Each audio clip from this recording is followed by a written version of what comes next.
So again, my name is Eric Culpepper, and I am the co-founder and president of Black Networks Associate. I'll be your presenter today, talk about what BNA is and how it's going to help generate more revenue for the Black community. I just want to do is happy to go to the Black Network, the login, and I want you to log into Saginaw. We're just going to talk about some of the updates. Now, last time we had this meeting, we were talking about the pre-launch. I'm here to tell you right now, today we are in full-blown launch mode. So we're going national. What that means is that we have the free forever promo code. So you're going to see today like all the different types of tools and things that we have on our platform to help develop business. And then we were making that at no cost forever. So you can be a lifetime member with BNA for no cost. And we were doing that in our pre-launch phase. Well, pre-launch is over now. What that means is cost is getting ready to come for our platform. But it's only going to be $10 a month. But again, as a collective, that's not a lot of money, but if, over time we're talking about working in volume. So if we get enough people coming in, then we can still have enough revenues to be able to push that money back out to the Black community. But here's what's going to happen is that by August 1st, I'm going to lock this in, because if you know anybody that has a Black business and if they standing on the outside looking in and kind of side-eyed and they don't know what this is all about, well, they'll still have an opportunity to join us come August 1st, but that's not going to come without a cost. They'll get their 30-day assessment period. That gives them, that allows them to be able to come in and see what this is all about. If it makes sense, then they can be able to remain as a continued member. If not, then they can cancel their membership. There's no cost. The reason we do that is so that you understand the value, the intrinsic value that's associated with our platform. Okay, so we're going to talk about that now. All right, so one of the things that we did on our platform is we're more than just a referral network organization. Let me first talk about the referral network part of what we do. Like as I mentioned before, when we got started today, we were talking a little bit about local economy. One of the things that we do with our referral network is that we allow you to be able to designate your markets for your referral work. So like we say, if you are, depending on the local economy, you're going to be developing a virtual local shop. You're pretty much going to be working with other people like yourself that need to generate their money out of the local markets. Now, if you are somebody who's working on the state level, you'll have the ability to set up chapter. And as a matter of fact, to the visit website. And I want you to just go to the events. And so when you become a member, you can set up your chapter pretty much anywhere. Now, if you're going to be doing local, then we recommend that you do it by county that you reside in. All right. But see, here's the difference. You may even set your chapters up, they'll show right up here on the front.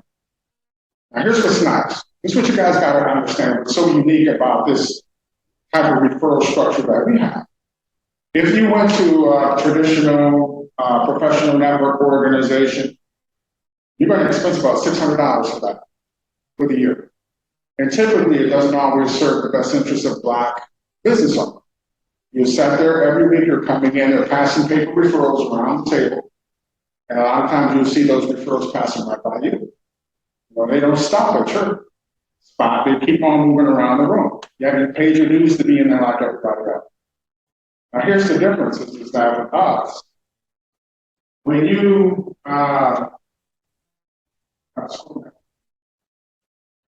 become a member of our organization, two things are happening now. One is that you become a member of the community. That gives you access to other like-minded individuals like ourselves, so we become a collective. Okay? The other part is that when you start a chapter, you never lose your footing in that chapter. Here's what I mean. If you're in a BNI or some traditional type of network referral organization, life gets in the way and you got to step out. You lose your money. You don't get that back. And then you lose your category. So that means if you might come back and somebody else might be occupying that spot, you might have to go over to the next county or even further away to be able to try to find a chapel that you can get situated with. That never happened in our community. Here's what's going to happen. It's like you got to step out for whatever reason. You built your network referral organization. You built your chapel. You got to step out for some reason. You're going to have other members in there. You're going to have your membership committee. You're going to have your treasurer. You're going to have your VP.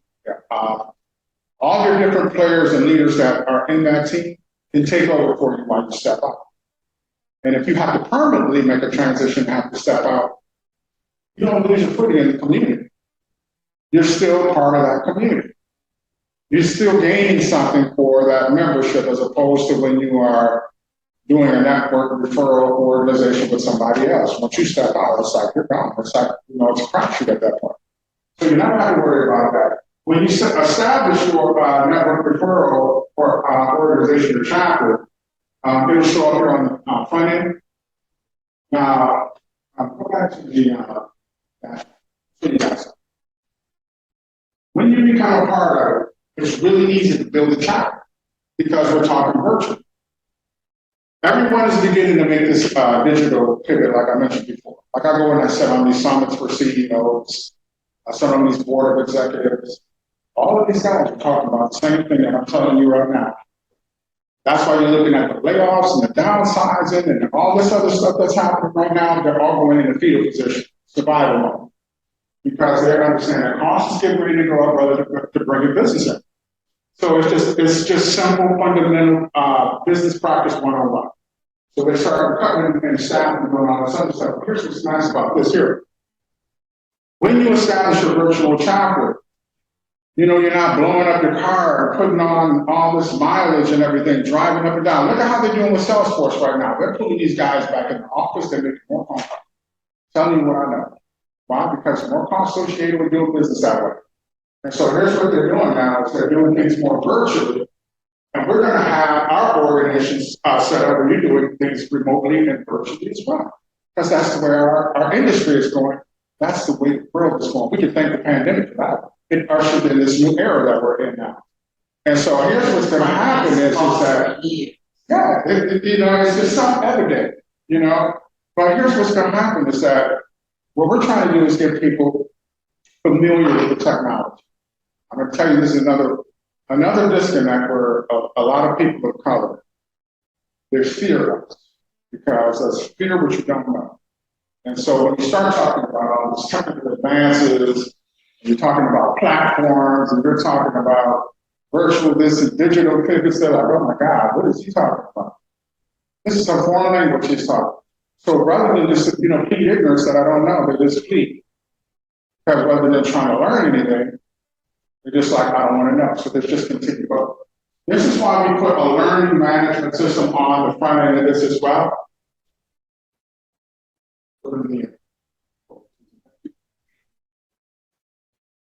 But this is here is we're going to teach people how to become fluent in technology.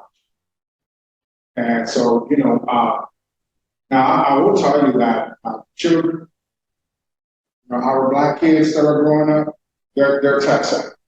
You ever see their thumbs working on their phone? Oh my God, I can't even keep up with that mess. But they just already have an aptitude for this stuff already. So this is why I'm really interested in the youth being like more entrepreneurial. Because one of the things happening is, but this is our learning management system right here on the front end. We get 3 views. Scroll down a bit. And you'll see right here, click on that.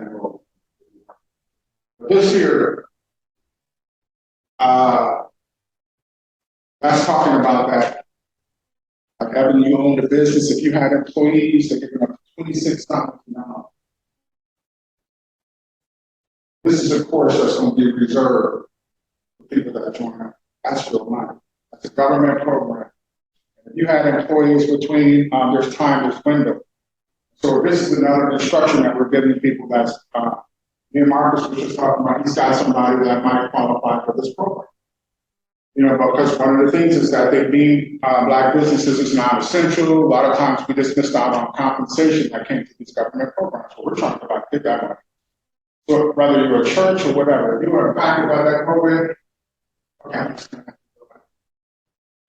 But if you were impacted by that program, you qualify for these dollars. You had employees, you qualify for that. And it's up to 26. We got companies that are getting checks in the amount of like $400,000 for this program. And so what we're doing is trying to spread the word because that seed capital, that's money, even if you close your doors, you're not even operational. You had employees during that time. So those are the types of things that we're going to be teaching, but also we're going to be teaching technology. So they're going to learn how to be able to leverage these different components. Now let's talk about the website. If you I'm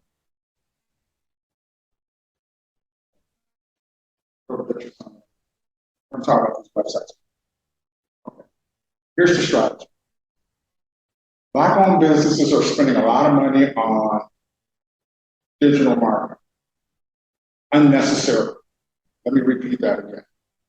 Black-owned businesses are unnecessarily spending money on digital marketing. I'm going to tell you why. It's like they're counting on ignorance for you to just spend money needlessly because you feel like you have to. A lot of times they'll just tell you that you got to do everything you're just doing it and with no reason or rhyme behind it. There's data analytics around all this stuff. We're going to teach you that. Okay, but one of the things is that instead of spending a lot of money on a website, what we want to do is build a website for you. So let's just say a company that's out there right now, and they got a website, and they're paying like, I don't know, $100 a month, $1,200 a year. What we want to do is like, we can actually do a redesign. So, let me show you this platform. This is insane what I'm going to show you guys. I hope you can appreciate it because it's not every day that a company's going to be able to offer this type of stuff. We pay a lot of money for this type of infrastructure that we built, and we're giving this stuff away. There's no passive charge for it, and so my technique.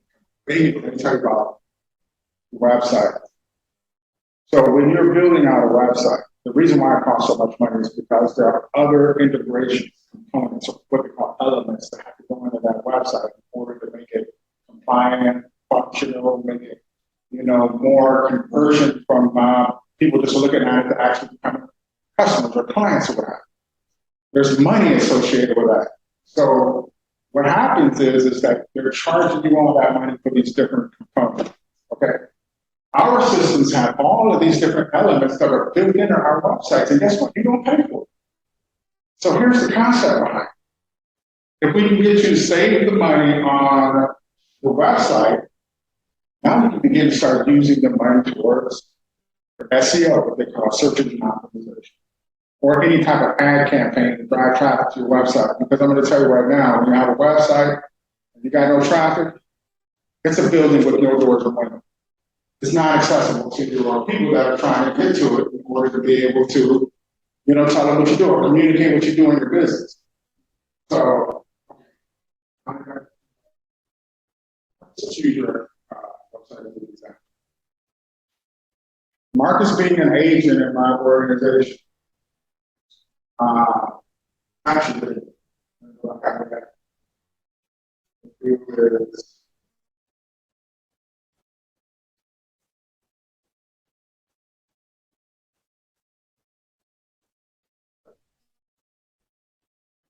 I'm going to tell you which one of those open.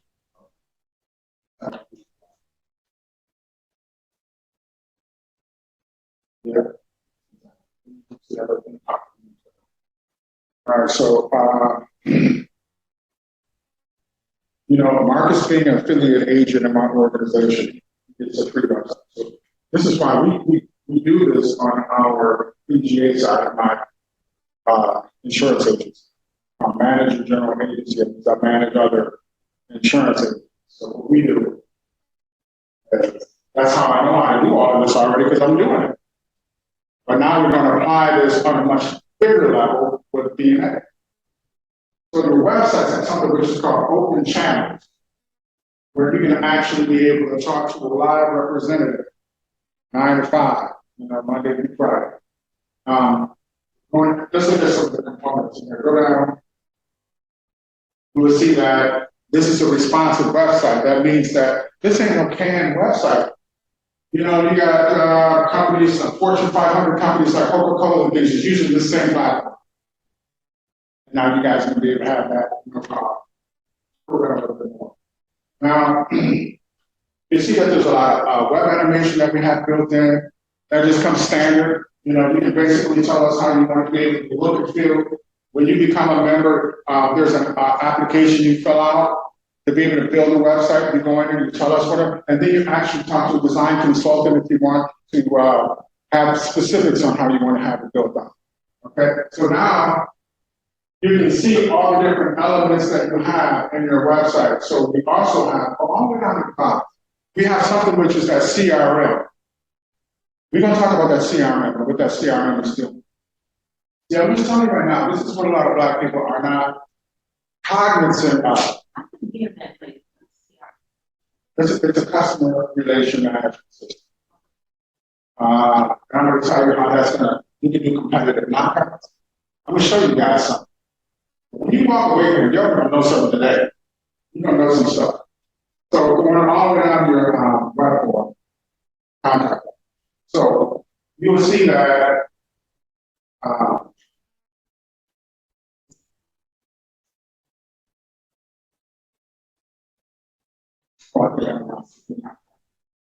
your contact form is here.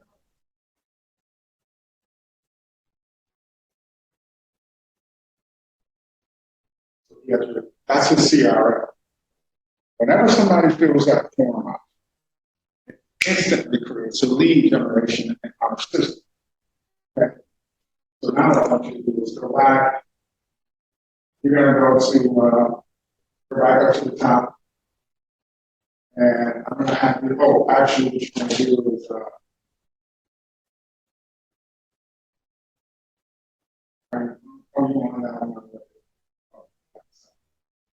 so what I'm going to do is,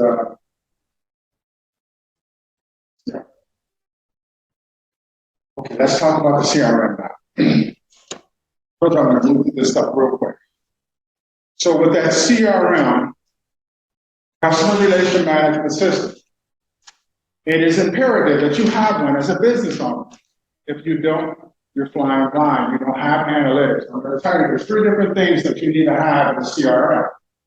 One is operational. That's how you're going to grow your business. Your business development function is inside of that operation part of your CRM. The other part is analytics. Your data analytics, like your pipeline, your sales funnel, like what is this stuff? It's like, okay, well, where this customer's at in the process of the sale? They're falling out. What's happening with, are they moving along the sales cycle or they're not? If they fall stalled out, okay, what do we need to do to get things moving? All right. Then the other part of that is the collaboration, the work groups, to being able to integrate with each other in a way that's going to help you stimulate more business. I should pass all 3. So when you're looking at our CRM system, to say, what should I even look at to know if this is something that I should be spending my time if it's worthwhile? Our system has all 3 of those components. And guess what? You don't pay for that. When you become a member, you're on our platform to utilize that system. This is tied to the websites, folks. So you get the website, you get the CRM, you get all of that combined. Now let me just tell you though, with that CRM, okay, you have to go on the leads, see how your leads, your deals, even if you got an inventory company, you can keep your inventory. You can keep track of your sales. Again, remember I was talking about analytics? I'll tell you why this is important. Okay, so if you got customers, I'm not even going to show you guys. I'm going to keep it simple. If you have customers, and let's just say that your customers, you got a coffee shop, okay? And you have a book of business of customers that have been buying from. but we want to reach people that are not buying from us. So one of the things that we teach is the marketing strategy. It's called a competitive knockout. You can do that when you have a CRM. So instead of telling, spending a lot of money on coupons and sending coupons out to everybody and their brothers, people that are not even coffee drinkers, instead what you can be able to do is use your CRM because you have an email system for marketing. Show you how to pass that through. Why this is so powerful. And it's a shame we can't get more Black people in here to understand how this stuff works. How do you think I became successful? What was sitting around on my hands just whistling and listening? I had to learn some of this stuff. Now I'm trying to pay it forward. So when you click on that marker, you'll see, put on email campaign. So now when you develop your customers, whether they're, you got prospects and you're going to have customers, you want to convert those prospects to customers. Well, what this does is it allows you to be able to do those competitive knockouts. So rather than sending out, emails talking about, hey, you can do this. You can say, hey, I know that, if you're going to Starbucks or Tim Hortons, you can do either one or both. And say, if you bring their cups to us, we'll give you a 10% discount. So now you know that they're coffee drinkers. You can do this in any field. You know they're coffee drinkers. That's what you want. And so now you're saying, hey, instead of don't go away that Starbucks cup, you want to bring it to us so you get a hot, delicious coffee latte on us, and we're going to, knock the socks off of, Tim Hortons or whatever. We're going to give you a discount for bringing your cups in here. Because now what you're doing is trying to drive traffic for those users of Starbucks. Our competitive knockout. I did this when I was at Xerox. It was quite effective. And so I'm going to show you guys how to do that. It's one of these marketing things that we do to be able to get a leg up on the competition. You can do that, with your CRM. And there's so many other things you're going to be able to do with that CRM. I'm just scratching the surface. But this is why you have to have this in your arsenal as well. Okay, let's talk about, we're going to get into the schedule now. You go back out to, BNA. And then I want you to go on the front.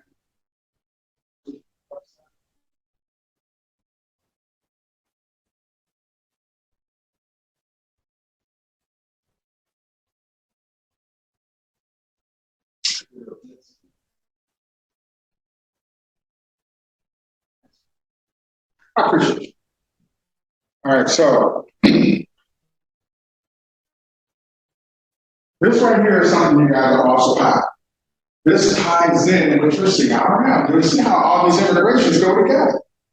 So now what happens is that you know how much money these companies charge for you to have a schedule? So what happens is that now you got a company, you want to hold an event, whether it's virtual or online, or you're going to be doing a local event like we're having here today. You can be able to just click on it.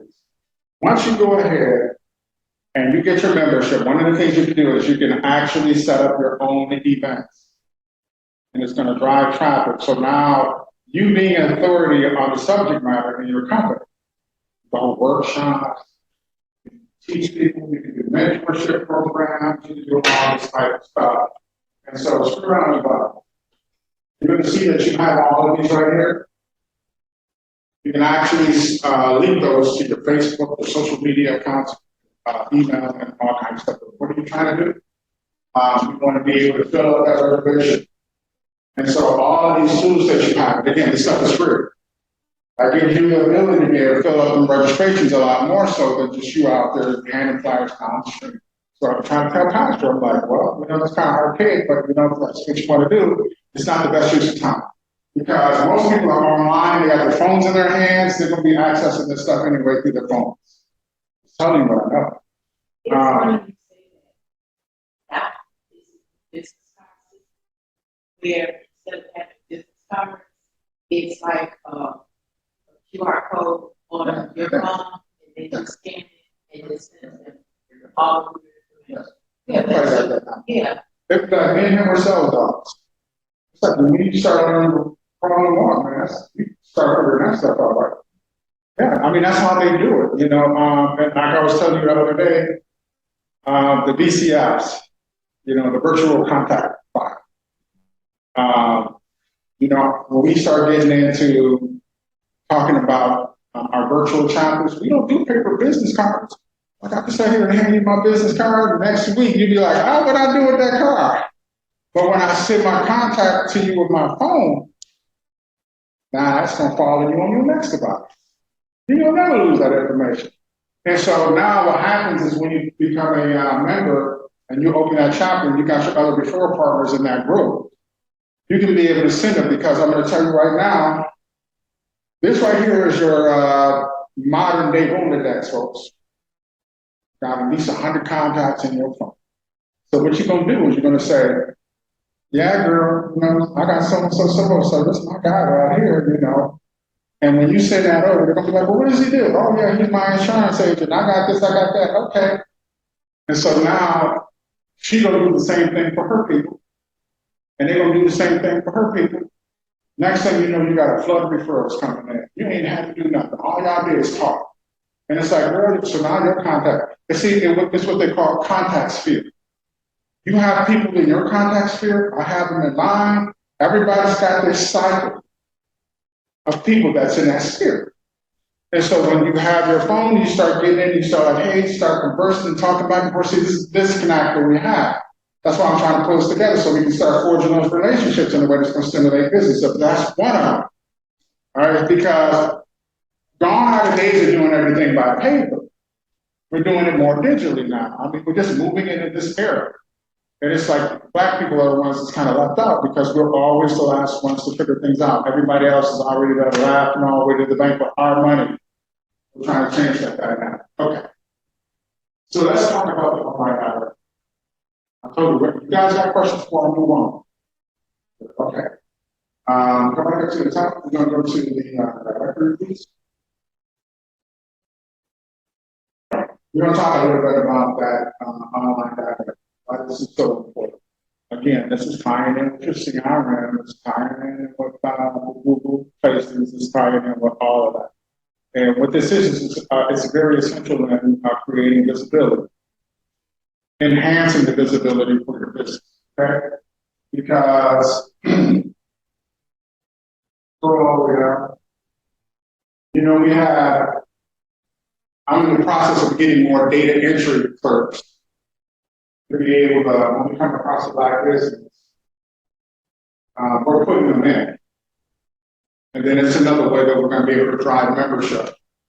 But I'm going to tell you what this directory is doing that you're not going to find on Google. Okay, because Google is like a repository of information. I think I mentioned this once before. You sit down, you're looking for a particular business and service that pulls up within a 30-mile radius.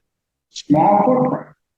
But you'll find your business. If you got a Google listing in there and it's pulling up within that zip code, you will come up. Now, depending on where you come up in there, you know, that's another question. But so what we're going to do is on our listings, we can submit each one of these. Like you see all these zeros in there, and that's static. So it should be filled up. And now we start a launch. We're going to be aggressive. We're going to try to get every Black business that is out there in these directories in every state, because here's what we're going to do. Once we get up and running, we're going to be submitting these to Google. So like right now, you go sit down at your computer for Saginaw and you're looking for Black businesses, you won't find them. They are hidden, buried. Trust me, I've done it. It's not like they're just out there in the open. Now, the Asian community, Indian community, they know who their businesses are. There's no question. But when it comes to Black people, we have no idea who the Black businesses are in our community. And that's got to change. That's one of the things why we want to highlight the businesses on the front end. Now, Michigan, I want you to click on the Michigan. So what's nice is that you don't pay for this either. Let me show you guys. I'm going to show you this real quick. My mom used to tell me, y'all going to learn today. But, yeah, click on that. Malcolm McDowell, he's right here inside. I'm trying to get this brother to show up. He will not show up.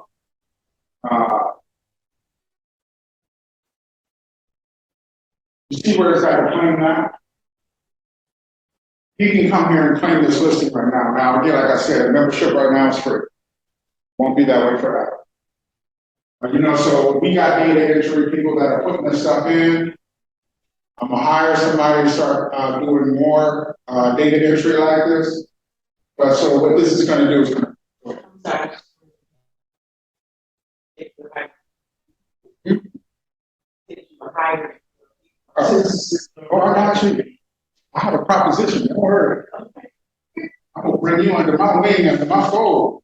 Remember I said you're a purple unicorn? Yeah. You are a mythical creature, you are rare. I didn't let you get away. But so he has the ability to actually claim that as a listing. But after August 1st, as I mentioned before, you're gonna be paying at $10 for that membership, for that subscription, to be part of our organization. That's going to be the cost of that. Now, all he wants to do, but let me show you something. For black folks. I'm going to tell y'all something. I'm going to let you know something.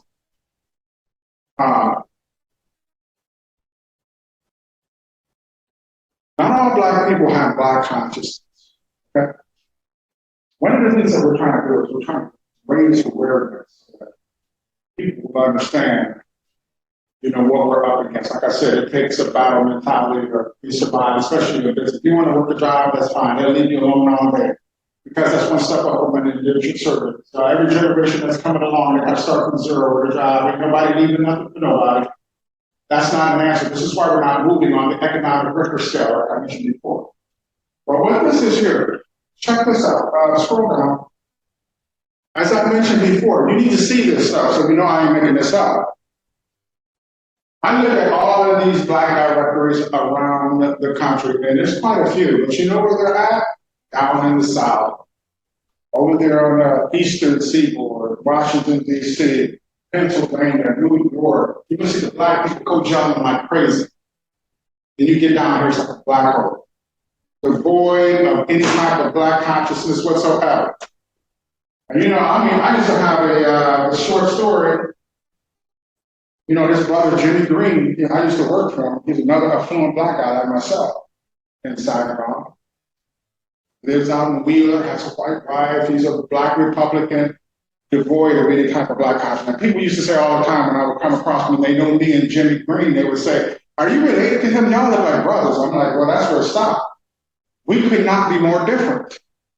Because I don't care if you want to have a white wife, you want to live out in the white suburbs. I don't care about that. You still need to have a black conscience. You are a black man. It's not going to change for you. I don't care where you live at and who you marry. You still need to have a conscience about that. So here's what I'm getting at. Okay. Look at what they're charging for their listings that we're giving away for free. Okay. Address and phone number, that's nothing. $50 a year, you get the logo. And I'm telling you, they ain't discounting nothing.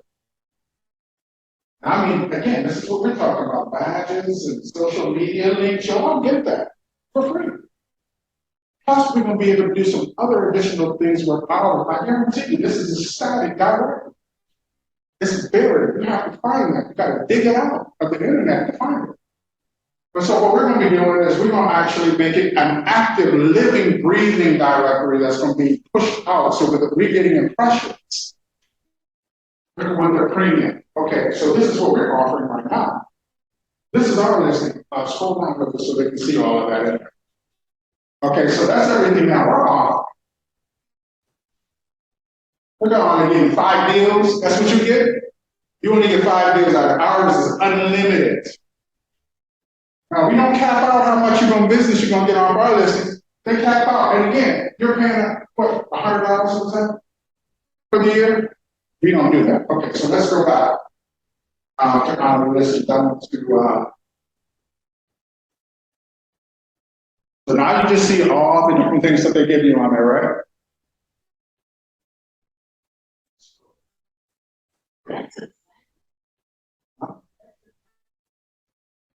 That's exactly. Yeah. Yeah, this is Malcolm McDowell. He's a young brother, MBA, has a degree, pretty sharp. My daughter is actually trying to go to work for him. She's got her master's degree working on her doctorate. And she's thinking about actually working with this organization. I'm trying to get his brother to come over here and sit down and listen. You know what I mean? And that's what I'm talking about.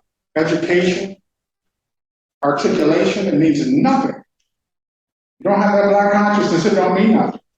And typically when you're talking to people, then you're saying, you're mentioning names like Claude Anderson and Dr. Boyce Watkins, and they just gloss over it. Typically, you can't reach those people. Those are not your people. I always say that on skin folk and kin folk. You don't see what I'm talking about. But you know, they won't go jail. Because they're in that whole thing, I get mine, you get yours. They're self-sufficient. They don't really feel like they need anybody else. And I always tell black people, the life that you live is not your own. Because the people that died and came before us, go look at that, the transatlantic slave trade. You know how many people at the bottom of that Atlantic Ocean? Trust me, your ancestors are strong people, you wouldn't be sitting here otherwise. But you standing on their shoulders. And now it's time for us to pay it forward for the next generation. See, that's why I can't stand that mentality. Because I think black people that operate like that and think like that, they're worse than the slaves. Because they're dragging us back to some place that, and this is why we can't move forward as a people. But anyway, let me show you the components that you get in the listing. You see the address, the phone, fax, email, website, all of these separate components. Now go down. I'm going to show you where you see that. You see we got the social media icons. See, right now he doesn't own his listing. I actually put this listing in, so it's showing under my profile. But if Melvin was in here, this would be his information. So once again, it's got biographical, because you know when you guys signed up, you know, you have a spot, you can put your biographical information. Well, guess what? That information shows up on here. So now it's like you get to know who the person is. It's not just like an empty listing. Screw around a bit more. Now here's something else that you get. You can actually interact with the people that's interacting with your listing. This is unlike Google, okay? This is not like Yelp. They're going to charge you a ton of money to do their Google AdWords and everything else. You're going to pay a premium and pay top dollar, and you're not going to have the ability to talk back and forth to your potential clients like you can on this. So, any questions? We're getting ready to wrap up. I got to go down and run through. When you were saying you're the office, so if I wanted to share information with black businesses that I know across the country, I could enter them as a listing, but I would be the office. And they would have the opportunity. It's another, exactly. It's another segue within the entire community, because nobody wants to do anything, you know, for nothing. You know, people are driven, you know, we're self-interested a little bit. You know, it's just the human genome. You know, we want something. We're not going to do nothing for nothing. We're not going to do something for nothing. So, you know, you have to give people a little bit of consent. And that's what this is. But that's why I always bring up the crowd. If you start looking around the country for these types of things, there's a lot of them. I mean, man, these black organizations, they're charging out for wazoo. But I'm telling you why they're doing it is because there's money involved. They know that black people are disenfranchised. We're looking for ways to be able to stimulate more business. So they come up with these platforms and they're charging money for it. We're not. That's why I said, look guys, we already got people signing up for BNA in New Jersey. We ain't even got there yet. I had a director of $1 million nonprofit organization, this guy, Alan Stolberg. He signed up the other day. Filled out his application, submitted. He sent me an email and said, man, let's get this going. That's what's happening over there. We ain't set foot over there yet. And it's like, we're not gaining that kind of traction here in Saginaw. That's what I'm telling you. It's like other places around the country is going to be more perceptive to what we're doing. And so, anyway, I'm just going to mention this for work record because we're being recorded today. I don't think you guys know this already, but I'm just going to mention it again. just so the world understand that, you know, what makes me unique to stand up here and talk about business development and economics and all of that. Well, I am a marketing major, but more than that, I am a successful business owner. I have 5 companies that I'm affiliated with and own. And my major revenue that I generate is with the Mid-Michigan Health Insurance Advisor, where I am the principal agent and CEO of that organization. But you see that my revenues, and they dipped a little bit since then. You know, we took a hit during COVID like everybody else did. A lot of those groups, they disbanded. Say, you know what, we can't afford this anymore, so we're just gonna let everybody go out on their own. Well, that took a hit. But all this number that I said right here, that you see here, majority of that, again, is not coming out of Michigan. Michigan is a battleground state. It's difficult here. I'm just telling you right now, you show up to these places, especially if you're in a white collar, you halfway know, it's like, there's a reason why they were burning books and didn't want us to know anything. Because once you start operating at this level, then you're competing at the same level that they are, and you're not ignorant of the things that they're doing. It's like the love and all of the warmth and fun. You don't know any better. They're, oh yeah, come on in and give you the good old boy and all of that, you know. And there's some good white people out there that, you know, they're really adversaries for us and do love us and have been genuine. But I'm going to tell you, they're not the norm. They're rare. Because most of them understand that, you know, this type of thing right here, when I'm making that kind of money, one of their people isn't. They understand that economics like that. Our white brothers and sisters, they know that more so than anything. So my point that I'm trying to make is that, you know, I'm uniquely qualified to stand up here and talk about business development because I'm doing it. And then I'm doing it in the state, like I'm down here in Atlanta or, you know, New York or Washington, D.C. with the black people that progress there, you know, they're kind of huddling up and doing some things together. We hear where it's like everybody's disenfranchised and do their own thing. So you have a discriminatory, institutionalized system that you're working under. And then you got black people that won't coach you. You and non-win situation. That's what goes on. So that's why I'm saying we have to change the dynamic. The only way you're going to change is the mindset's got to change. I don't care what we're going to bring. I could come here with Maseratis and limousines. Will make no difference if your mind can't get right. Your mind can't get on understanding that what we need to do is be able to prevail and push ourselves forward, then it doesn't matter. I can offer you all the solutions in the world, like the stuff that we're talking about, and there's more advanced concepts inside of the platform that we're talking about, but it means nothing. You can't get your mind to understand that we got to coach up. And you know, it's nothing more discouraging to me when I show up and I talk, because you know, me and Patrick have been going around and we've been talking to the black community. You know what I get? Oh yeah, we got to think about that. Oh yeah, let me go back and talk to my husband. Let me talk to my wife. Let's see what this is all about. Never hear from them.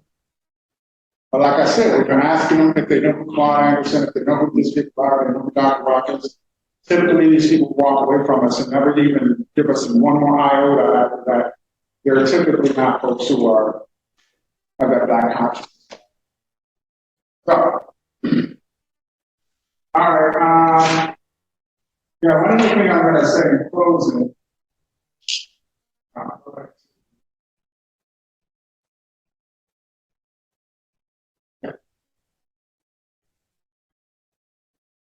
I want you to go to the dashboard. We don't wrap up.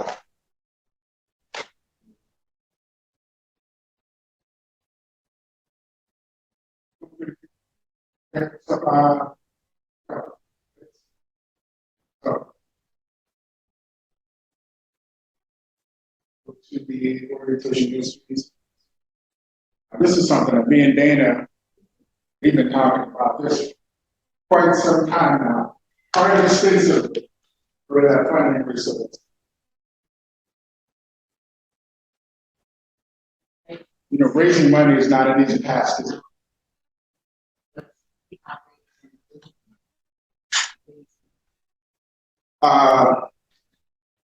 Yeah, you know, like we were talking about earlier today, SBRC is not a friend of the black community.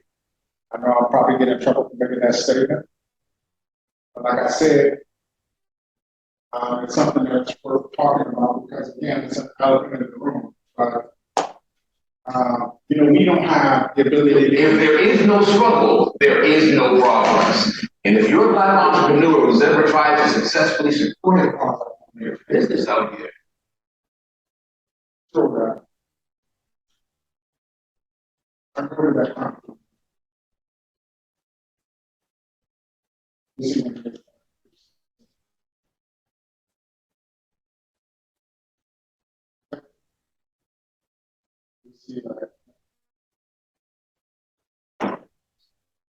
That's the one that I mentioned, Kevin O'Leary's company. Yeah, Mr. Nice Guy. So,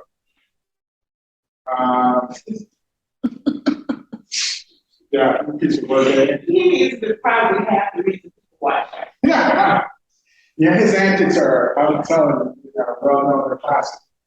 But you know, scroll down, you'll see that they provide a lot of learning. And one of the things about investment options and bringing on investors and, you know, becoming a venture capitalist group, like what we're trying to do is we want to bring in more Black-owned businesses that are operating in the $1 million threshold. And reason being is that when we see that there are companies that are Black companies that are startup, we want to be able to offer that seed capital and be able to help them to grow. And then that way, twofold approach. One is that you're gaining the insight from an existing business owner, somebody who's already been, so now their resources and expertise become your resources as well. And what's nice is that because they put that seed capital in your company, they have the vested interest to see that company grow. So you're not going to be kind of flying solo, especially if you're a solopreneur and you're trying to do this on your own. It's nice to be able to have these other individuals involved. So this, Kevin O'Leary teaches, well, Start Engine teaches a lot about how to be able to do that. Now, Dana was looking up, there's another one called Black Fund. If you go back, pull up the Black Fund. And he said, oh, it looks like those are a lot of established companies. I said, yeah, they are, because they put them on the front. I said, you know why? Because these guys have done this for a while. They know how to generate some money. I'm like, but you don't see a whole lot of startups on the front end. I said, but they're in there. Remember? So those startup companies are going down. You can see the type of money that they're raising the capital. But see, this is what we can do when Black people coach out. When we're vibing and we got this type of, you know, mindset going, we're unstoppable. I mean, Black people are one of the most, we're forced to be reckoned with on this planet. It makes me sick, the fact that we are in the position that we're in right now. It makes absolutely no sense. And I don't care that we were carried in the bellies of ships to get over here. We are still a unique and special people. And we're in everything. You just have to be. I know we are. It's just like, I know, it's like hidden figure. Yeah. It don't come out until like years later how we were instrumental. These girls were like, you know, human computers. They tell that story and what you say one passed away. Yes. We just found out about And you know, and they were disrespectful to her when she went, and it's like even the astronauts were just like, you know what, I'm going by her numbers. They didn't care about the computers and anything. They said, we're gonna use her numbers. But you can see the numbers that's being generated, 53,000, 14,000, 25K. I go up here, yeah, you see that, 111,000. That's real money, guys. That's real money that we can generate for our companies now. Now, as I mentioned before, like, and I'm not gonna harp on SVRC, but we don't have the kickbacks and we don't get the tax abatements and we don't get all of those things. 70% of what came into that marketplace is taxpayers' dollars. We don't get that. I can't go in and impose a tax and put a millage on it and say, I want to raise money for the neighborhood or the civic center. I want to have a revitalization project going and I want to be able to restore those and then have hot lunch programs and have computer labs. And so our Black kids can go in there and actually, I want to be able to have something like that for us. They ain't never going to happen. They ain't gonna put me on the ballot or anything like that. We gotta start raising our own capital. That's why it's gonna come from within. It's not gonna come from without. And so this is another source that we're gonna be able to do to be able to kind of raise capital for organizations. We gotta coach out. We gotta bring more people in though. so that we're all in the struggle together. We're already in it, we're just disconnected. We got to start, combining that. So that's pretty much it in a nutshell.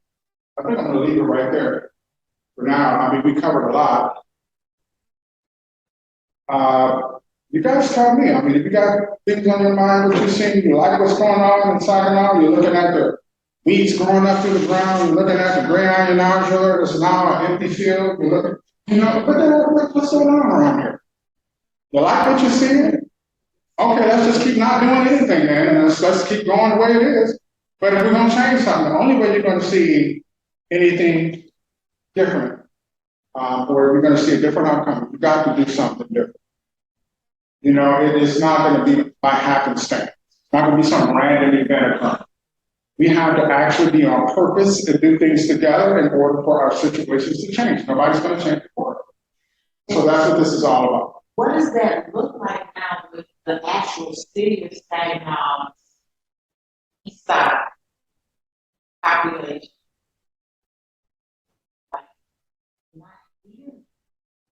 Yeah. I don't even get me started, I'll get in my soapbox, but all the programs that we used to have, we used to have something called CAC, Community Action Center. Go look and see what that, go see. They actually used to get jobs. I don't know if you remember, but they used to actually get jobs for the youth. They'd come out, and a lot of times the kids, if they didn't have their high school education, they get them in that GED program. They were getting them, like, go try to find that stuff now. Go see where that's at. It don't exist. So this is why. Are the programs still in there? Casey on Perkins? Right. In fact, my oldest memory that the programs just they can't find them. I remember when we had dollars to people to work on the summer when they weren't to have jobs. We would just make up jobs. We have them to clean up the blocks, cut the grass, clean up empty lots. Right. Poof. I mean, you still have the block grants, but it's disappointing. It's disheartening.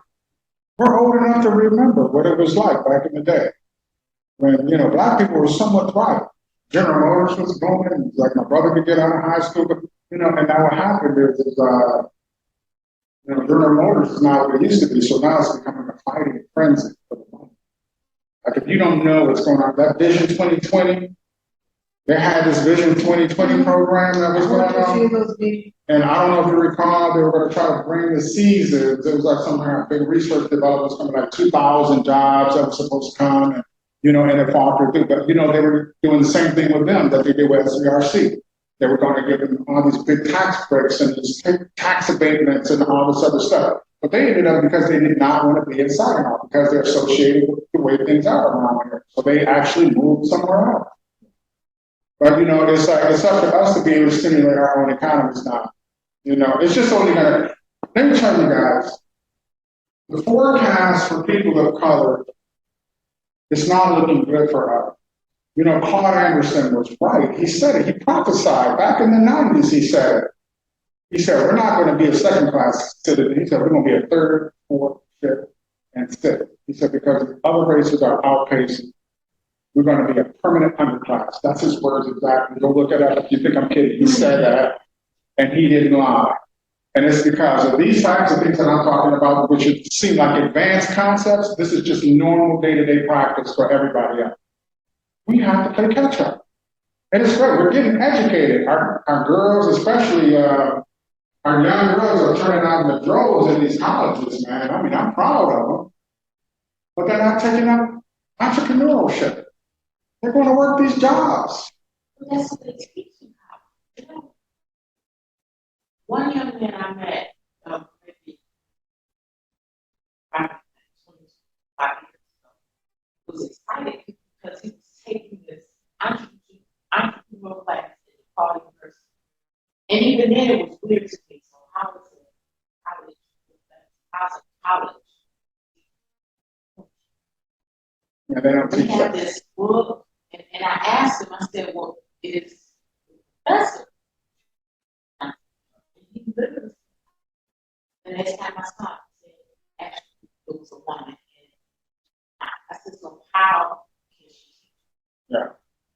and she's not doing, that's like Exactly. a doctor teaching, Yeah. or an electrician, you know. But I don't know if you know who Robert Kiyosaki, the rich poor dad, Yeah. you know, poor dad, but, you know, he made a comment about that. He said, you got fake teachers and you got good teachers. He said, the ones in college are fake teachers because they're teaching subject matter that they're not experienced in. You know, it's all theory. They're teaching a book. It's all theory, yeah. They're not teaching practical application. That's what we're talking about. And so he said, okay, so like my accountants and my lawyers, he said they became my teachers. And that's how he learned and came up. He was like self-taught. But he was looking at people that was actually practicing as opposed to just giving you speculation and theory. Like what I was talking about earlier, they said, hey, this is what I did. This is how I became successful. I'm uniquely qualified to be able to talk, you know, speak on the subject matter. The same thing, you want people that's going to be able to have experience. And that's with anything. You want folks to have experience in what they're talking about. You know, it's coming from a credible source. I read. Yeah, the quadrants. I looked at it. Yeah, the man didn't lie about the quadrants. He did. Yeah. Because it's about passive residual income, like what we were talking about before, because either you're going to chase money or you're going to have money come to you. And that passive residual money, that's why I'm in insurance, is because I could stand up here, even now that I'm talking, it's like money is still being generated even while I'm sitting here. And so I can take money out of my company that I have right now and use the seed capital to start other. You know, because I have that money, it's just a continuous amount of money. As long as I maintain my client base, I can maintain my income.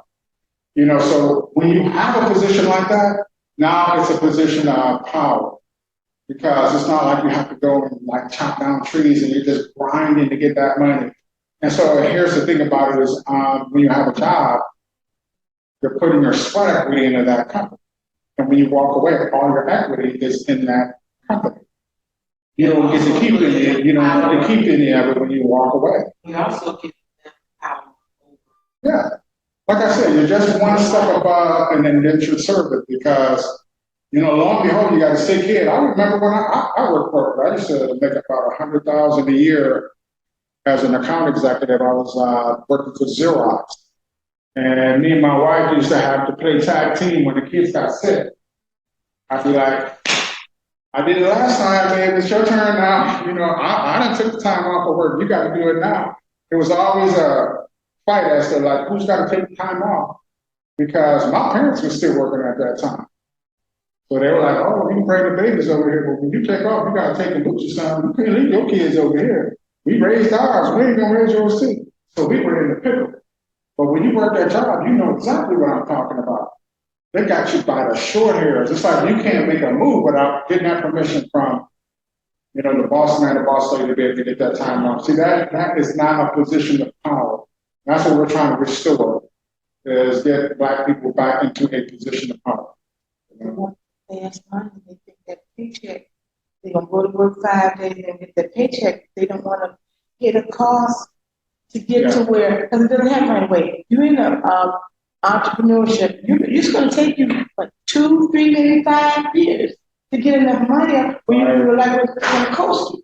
Right. It's not easy to get out there, and some people are just not willing. Not only are they not willing, they're not willing to help you. Nailed it though, because it's a mentality. It's short term versus it's short term versus long term.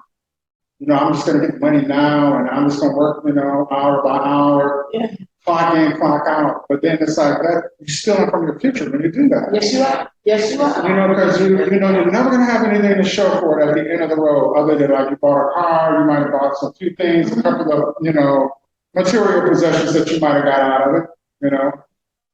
It's just frustrating. You know, like sometimes, you know, God always have a tendency to raise up people like ourselves, you know, that are thought conscious and, you know, aware of what's going on.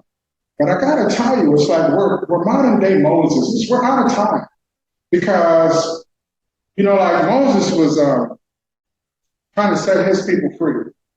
The captives out of Egypt, you know. And if you recall, he was met with a lot of opposition from his own people. They were just like, you know, oh man, you done brought us out here to the desert. Oh, you done brought us out here to kill us. We could have stayed back there in captivity. And it's like, and so sometimes I'm like, you don't have to blame Willie Lynch mentality. I think this is just inherent of the type of people that we are, because this is biblical. It predates that time period. they were doing the same thing. It's like when somebody trying to bring you out, it's like, oh man, what you trying to do? You just got together, you know? That's what goes on. So when I look in the, you know, because I'm somewhat spiritual, I go back and I look, and I see how we behaved then, and I'm like, ain't nothing changed but the date on the calendar. We're still doing the same thing. In opposition with each other, can't go nowhere. It's unfortunate, but that's what it is. We're gonna change that. I don't care if it kills me. I'm gonna set an example for the rest of us. If I have to die trying, I'm gonna do something. Somebody gonna listen to me. But anyway, that's it, folks. I appreciate you coming out. Click that moving by. That's good my inspiration. You want me to click this one? For the one who, if everybody looks, that's the one, that's the campaign I would set for how it's set up. Yeah, you said you Certain have to be. businesses, service oriented. Yeah. You know, it's, I just looked at the way she set up the campaign. I like how they give you like little. You watch the video? Yeah. I like how they give you, they'll give you some information and insight. This is like right down the line. Pretty unique what she did, isn't it? But that just goes to show you how creative it gets. So a lot of times you don't know what you don't know. But see, when we actually start talking to each other and sharing notes, you know, sharing, yeah, we get like copious notes get to going. Then you find out, oh, you get an epiphany. You be like, I can do that too. Oh, okay, now you start connecting dots. And that's what, because trust me, she got that from somebody else. I guarantee you, it wasn't like her own brainchild to come up with that. But, yeah, I mean, so this is what we can. So after you get what you want in the campaign close, tell the people don't, you're not doing it anymore. Well, you can do it two different ways. You can set it up for a certain amount of time, or you can set it up until you need to go. Right. Okay, either way. So it looks like she did a certain amount of time because she only wanted 75 and she ended up with almost 80. Right. But you know, when you be building out your campaign, you're in the control seat. You pretty much, you know, build it out. How much percent you want? Like we were talking about investment. You know, you're going to take on investors. There's contracts for taking on investors. So if you want to be able to get, it's just like you're giving out shares of ownership in your company. It's like Shark Tank. But, you know, we can have our own Shark Tank is what I'm getting at. But if you like somebody who are, I'm not exactly certain if I want to be able to give out shares of my company, I'm just getting started, I want to do me. That's what she did. So she's doing it a different way. So this is what I was telling Dana the other day. I said, you know, there's more one way to skin a cat. There's a lot of different ways. When you get on this side, you're only limited by your thinking.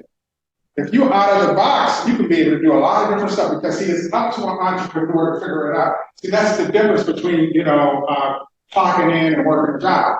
They got it all figured out for you. But when you're doing this, you got to put some framework in. It's not, you know, this ain't cakewalk. This is not, you know, you're writing your own chapter, you're writing your own book. It's a little different. You're chopping down trees and laying the pavement. But when you lay that pavement, you're laying it for somebody else coming through behind you. You see what I'm saying? But if you ain't never laid down a pavement, you're never going to get to that place. So this is what this young lady's doing. I'm really proud She of her. told her story and she set up packages and maybe 10 to 12 of them, where anything from you just offer your $25 support, or once you got, I think, Lifetime memberships and yeah, she it was See, just buying a yoga experience or a series of them, and she can suggest if it's not something you're into, then you can still support and give it to somebody. yeah, right. You know, I'm gonna let you know something. You know that free promo that we're giving away? Right.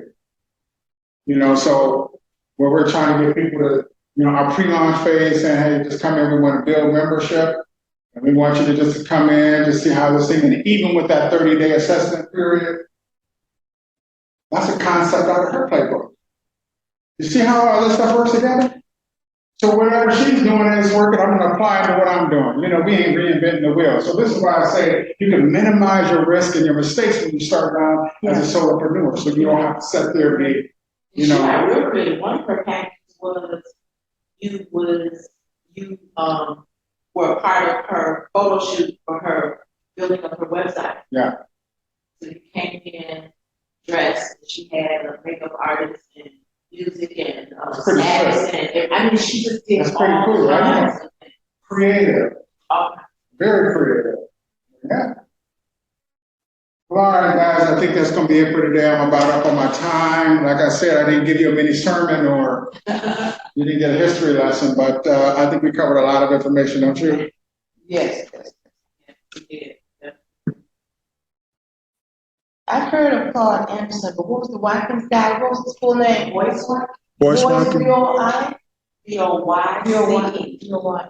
I think you have, you just don't know. Okay. It's one of the guys' videos, Jake Show, shit. Okay, all right, I'll go Just back. Google and him look at it. or go to YouTube and pull up Dr. Voice Watkins, the Black Financial Channel. Okay. He's part of our organization as well. Like I said, in an unofficial capacity because, you know, we're still trying to get in contact with him so he understands that we are really promoting him heavily. But, you know, he's a really busy man. He's got, you know, he's well known, well to do. That's why I said when you come across Black people, they don't know who he is. I'm just like, man, I kind of missed the mark because he's preaching like I am. He's not the young guy that had on that. No.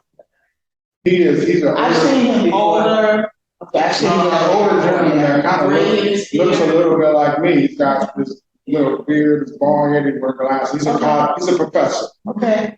And I think he's a professor in finance. And he's really good at what he does. Same thing, he's trying to raise a level of consciousness and awareness around financial literacy for people of color. Jake Show, those breakfast clubs. Yeah, but he's another one. So me, him, Claude Anderson, you know, the group economics dynamic that we're utilizing is that came from, like I said, a lot of the concepts that we're utilizing, they're not my own. I wish I could claim credit, but I'm just not that brilliant. But Claude Anderson is the one that is one of the principles for what we're building on the BNA, the group economics. And, like you said, we came into this as a group, we got to come out of it as a group. So I was going to bring my, let's see.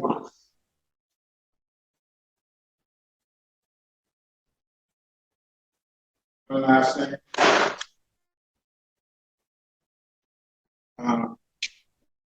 Okay, now I had that upside down because it's sprung a leak. It's got a little.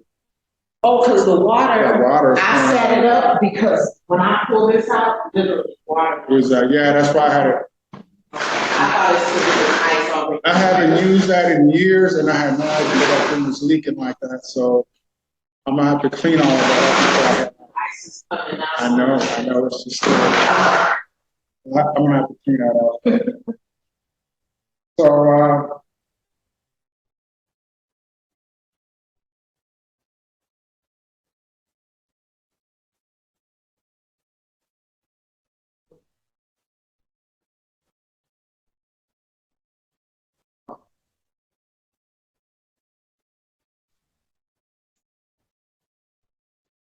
There are a lot of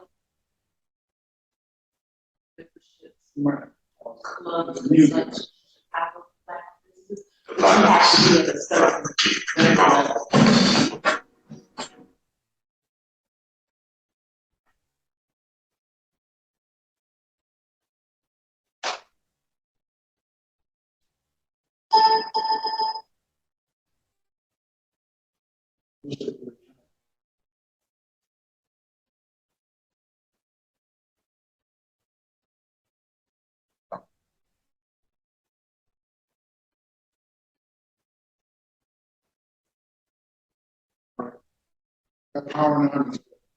You guys are members already, signed up about a week ago. Probably getting the little computer generated emails.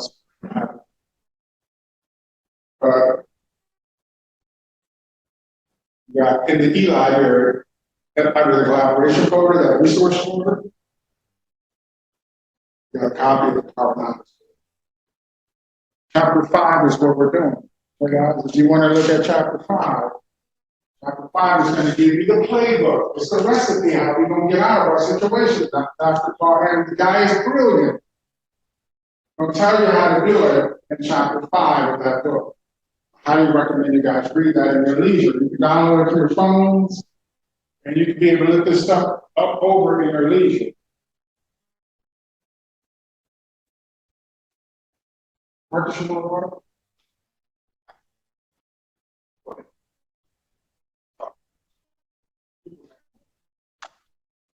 So,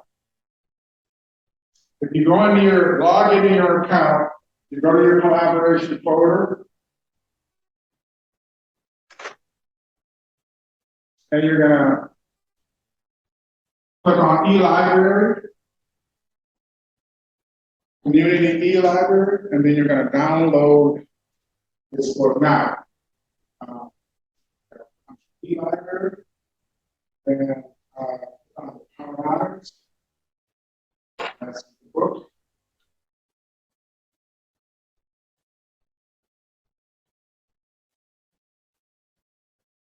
And you can do a download.